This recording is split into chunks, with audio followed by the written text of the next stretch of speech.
Joined this morning by presidential candidate Congressman Thaddeus McCotter from Michigan. Congressman, good morning. Morning. Thanks for having me on. Thank you for taking the time. All right, so we have heard in these past debates in which you were not allowed to participate, the past couple previous debates, a lot of talk about Social Security, and Social Security is something that you have taken a look at as well. And so you've released a plan, I believe. I want to say that's unlike everybody else. Well, I haven't just released a plan. I've introduced a bill. There you go. I had it scored by the chief actuary of Social Security, who says it will work. And so we'll talk about the contents of it. And we actually had a discussion about this earlier in the show. I was not sure if you had released it or proposed the bill or what it was. So let's talk about the contents and how you got to where you are with this particular piece of legislation. Okay, well, first, people can go to McCotter.house.gov, check out my website, and they can see it for themselves. We have a link to the chief actuary's assessment of it. And if you start from the premise, as we've seen in the past, people do not want to see privatization. They don't want to see they don't want to see benefits cut. They don't want to see the payroll tax or the age hiked. So if you start from that premise to how to get something done, what you can do is you can reduce federal spending in other areas. And for people 50 and under, they can have a personal investment account with many options where they could get some of their benefits up front from the system so they can grow over time and reduce the long-term burden on the system. So in effect, what happens is you would have the greatest reduction of government spending and debt in history. Okay, so let's talk about let's talk about these accounts first off. How you talked a little bit about how those work. But isn't that similar to how they were talking about privatizing, or do these accounts go through the federal government? Do they go through the they stay within the system. But more importantly, privatization was based on the diversion of the payroll tax, which is supposed to go into the system every month so people can receive their money every month. What happens is, by not diverting the payroll tax, what you've done is you protected seniors' benefits now, you protected people with the disability benefit now, and you've allowed the money to stay within the system and grow. And the investment opportunities allow the benefit to exceed what you're supposed to get under the system as it currently stands. And furthermore, the actuary is so convinced of that, he said there'd be 100% participation in these because you'd be loath not to try to avail yourself of the opportunity. Secondly, there's also a guarantee in the bill that we can't borrow money to do this. It has to be from savings in the existing programs, and we also make sure that you are guaranteed to get whatever you would have even if you hadn't invested in these. And again, they're optional.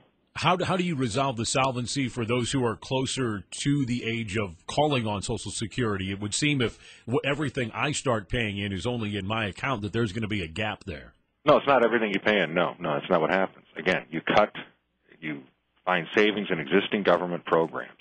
That is what funds it. The payroll tax is untouched. It goes in every month to recipients. And as you hit the people who are 50, as they hit retirement age, what happens is the system will bear far less of a burden on them because the amounts will have been made up through the investment accounts. And even if it doesn't, you're still guaranteed to have the same payout.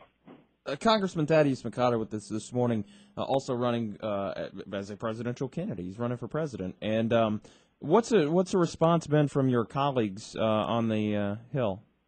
Well, I'm eagerly awaiting it. I mean, obviously, we put out our dear colleague. We've been talking about it, taking it to the public, and the public's very happy with it. They're quite excited about the idea.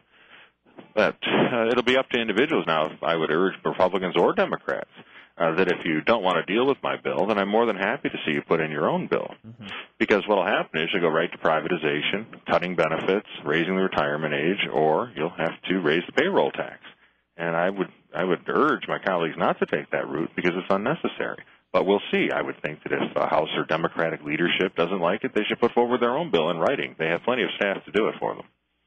Thaddeus McCotter with us this morning on the morning meeting. Social Security was, of course, the kickoff subject at the last debate, which you weren't in. I did enjoy your tweet stream during it, but how much has not being invited to participate in these debates chilled your run for the office?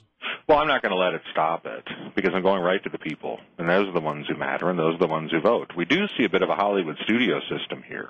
Mm-hmm. Whereby, like Louis B. Mayer, they're all going to determine who gets on the stage and who fills what role. And I think that's why so many Republicans are looking at this saying this isn't particularly helpful to the party's image, and it's not going to be particularly helpful to defeat Barack Obama. So to me, what you wind up with is a Kafka-esque situation where they don't cover anything you do.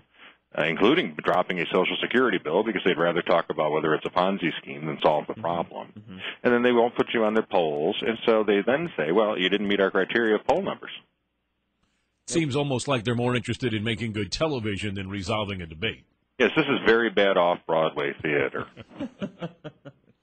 Well, Congressman, best of luck as you continue on the campaign trail. Where else are you going to be around the country? I'm assuming you'll be back in Iowa sometime soon. Yep, I'll be back in Iowa. I'll be back in New Hampshire, out to California for some events, speaking to the California Republican Party. I think that'll be a very enjoyable time. Great people out there. And just keep pushing away on the Social Security, which, again, they can talk about what to call it, what to name it. I've actually got a bill on how to fix it. Well, that is a difference. Any picks for what you'll be watching during the next debate? Well, hopefully I'm watching the people next to me try to explain some of their positions. And that would why, be good. They're qualified to be president. Well, American Pickers, baseball, and hopefully next time it's the debate. So, well, I mean, the reason people ask me, well, why don't you watch the debates? And I say, well, I've already read their bumper stickers. Well, yeah, that's just about right. That's of course that's the problem with debates is that's just about all the time you got to roll out there in those quick 30-second answers. So, but anyway, Congressman Thaddeus McCotter, we do appreciate your time this morning, and we will talk to you again soon. Thanks, guys.